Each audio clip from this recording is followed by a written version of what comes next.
Karon adlaw sa Martes sa ikapito nga semana sa Pasko sa pagkabanhaw.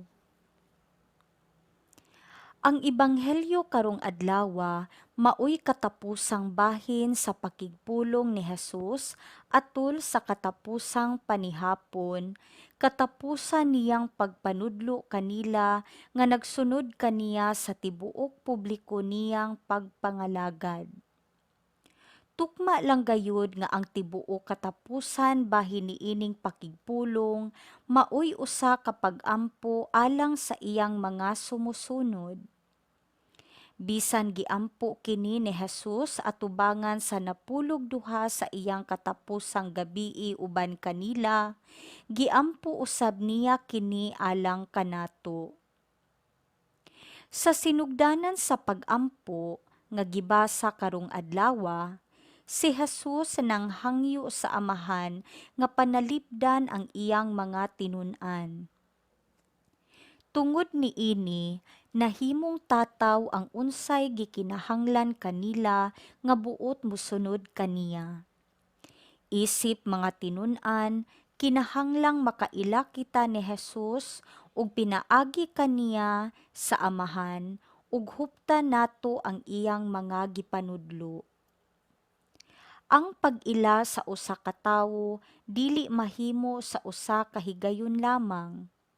Dili sa makausa lamang sa paghinapi sa imong kapikas o sa higala nga makaingon ka nga imo nang nailhan ang tanan nga angay nimong masayran mahitungod kanila. Hinuon, ang pag-ila sa usa ka tawo maoy tibuok kinabuhi nga tahas, diin mugahin kitag panahon sa pakig-uban kaniya, maghinabi ug maminaw kaniya, mutubo diha sa atong mahigugmaong pagtagad kaniya. Sa nagkahinapos na ang panahon sa kabanhawan, magpabilin unta kitang haduol ngadto sa Dios nga muanhi aron pagluwas kanato. Mugahin unta kitag panahon diha sa pagampo ug sa pagpamalandong. Pamalandong. Nakaila ba ako kang Hesus? Migahin ba akog panahon aron ako makig-uban, makighinabi ug maminaw kaniya? Pagbasa gikan sa mga buhat sa mga apostoles. Samtang didto si Pablo sa Milito, gipasuguan niya ang mga pangulo sa simbahan sa Efeso aron paghangyo kanila sa pagpakikita kaniya.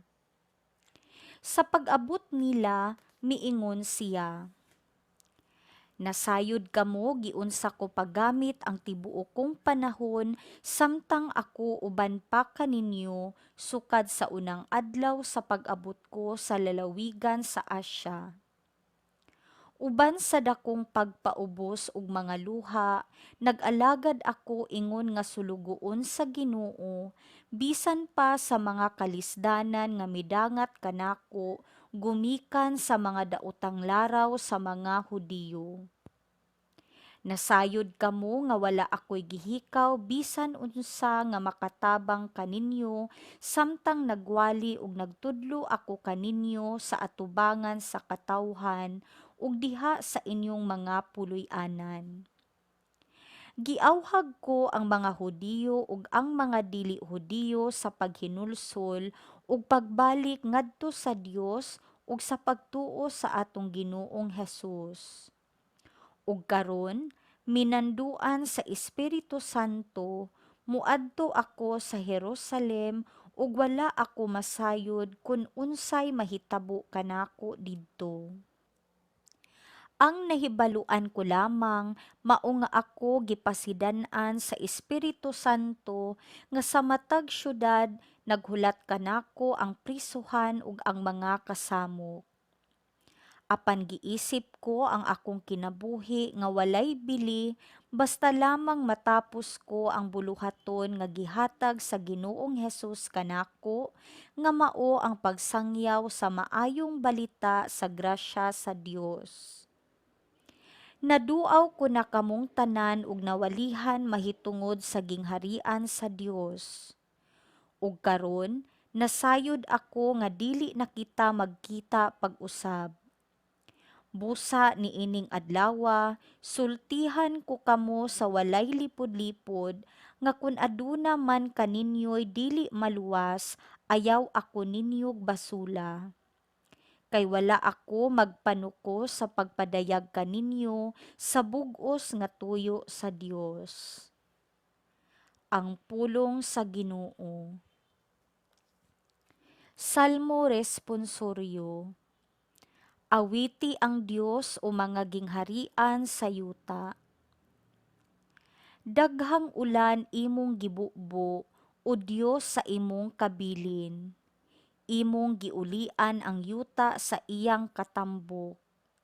Ang panon sa imong mga karnero imong gipapuyo didto.